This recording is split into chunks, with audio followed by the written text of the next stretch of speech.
जब उम्मीद टूट जाए और मन उदास हो जाए तो क्या करें। जीवन एक यात्रा है, कभी आसान कभी कठिन। इसमें उतार चढ़ाव, आशा निराशा, सफलता असफलता सभी आते हैं। परंतु कुछ क्षण ऐसे होते हैं जब सब कुछ बेकार लगने लगता है और हमारे भीतर की उम्मीद टूट जाती है। लगता है जैसे जीवन का कोई उद्देश्य ही नहीं बचा हो।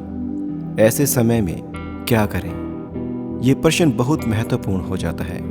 आइए जानते हैं, जब मन उदास हो जाए, जब कोई अपना साथ छोड़ दे, जब परिश्रम के बाद भी सफलता ना मिले, जब जीवन ठहर सा जाए, तब हम कैसे अपने आप को संभाल सकते हैं और कैसे फिर से चल पड़े उस राह पर जो हमें परमात्मा और आत्म शांति की ओर ले जाए। सबसे पहली बात ये मान लेना कि आप दुखी हैं, आप टूट गए हैं। कमजोरी नहीं बल्कि साहस है। हमें सिखाया गया है कि हमेशा मुस्कुराते रहो, पर हर समय मुस्कुराना यथार्थ नहीं है। जब आप दुखी हों, रोने का मन हो तो रो लीजिए, अपने आप को समय दीजिए, मन को समझाइए, हाँ मैं ठीक नहीं हूँ लेकिन मैं ठीक हो जाऊंगा। दुख को दबाने की बजाय उसे जीने दीजिए।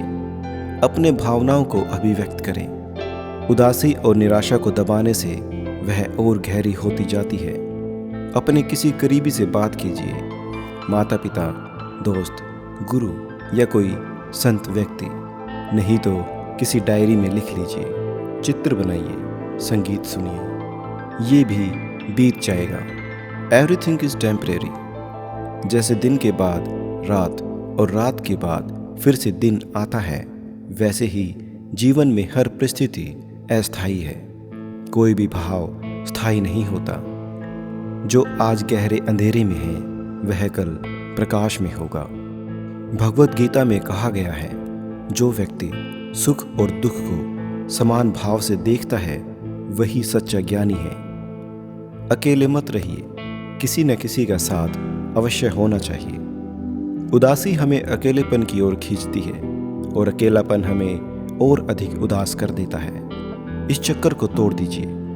किसी ऐसे व्यक्ति के पास जाइए जो आपको समझे, बिना जज किए आपकी बातें सुने। सच्चा मित्र या एक गुरु आपके जीवन की दिशा बदल सकता है। आध्यात्मिक पथ की ओर लौटिए। जब बाहर की दुनिया हमें तोड़ देती है, तब भीतर की दुनिया हमें जोड़ती है।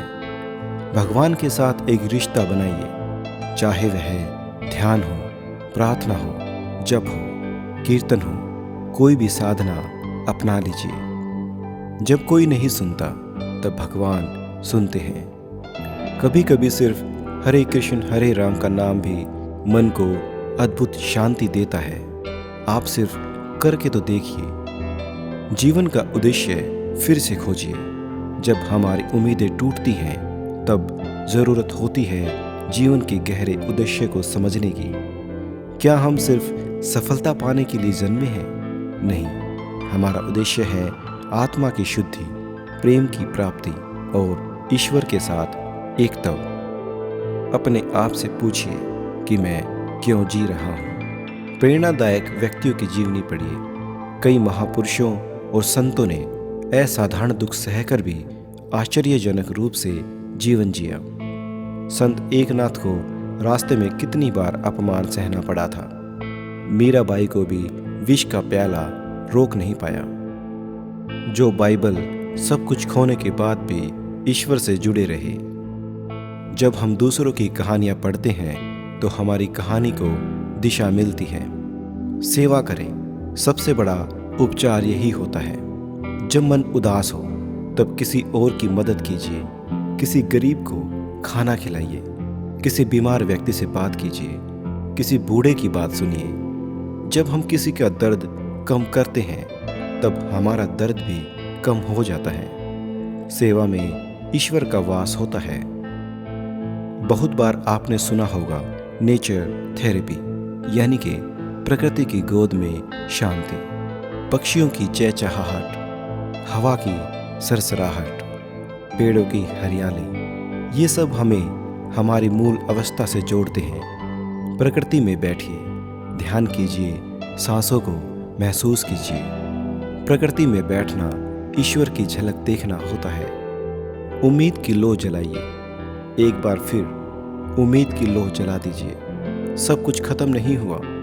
जब तक सांसें चल रही हैं तब तक संभावना होती रहती है। उम्मीद वो चीज़ है जो हमें अंधेरे में भी चलने की शक्ति देती है।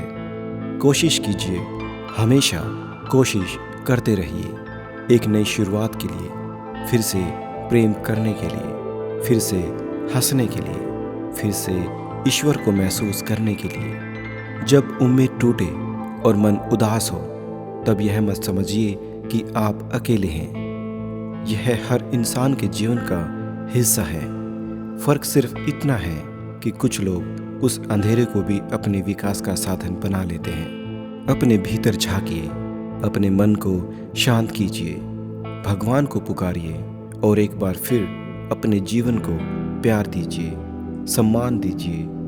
आप महत्वपूर्ण हैं, आप ईश्वर के अंश हैं और आपकी यात्रा अभी पूरी नहीं हुई है। भगवत गीता में भी लिखा है, माँ शुच, यानी कि भगवान श्री कृष्ण कहते हैं, तुम डरो मत, मैं तुम्हारे साथ हमेशा हूँ। और सच में वो हमारे साथ हमेशा रहते हैं, बस हमें महसूस करना होता है। अगर आपको ये संदेश अच्छा लगा हो तो आप हमारे YouTube चैनल को सब्सक्राइब ज़रूर कर दें और साथ में लाइक, शेयर और कमेंट भी अवश्य करें। और कमेंट में आप अपने विचार ज़रूर रखिए। हरे कृष्णा।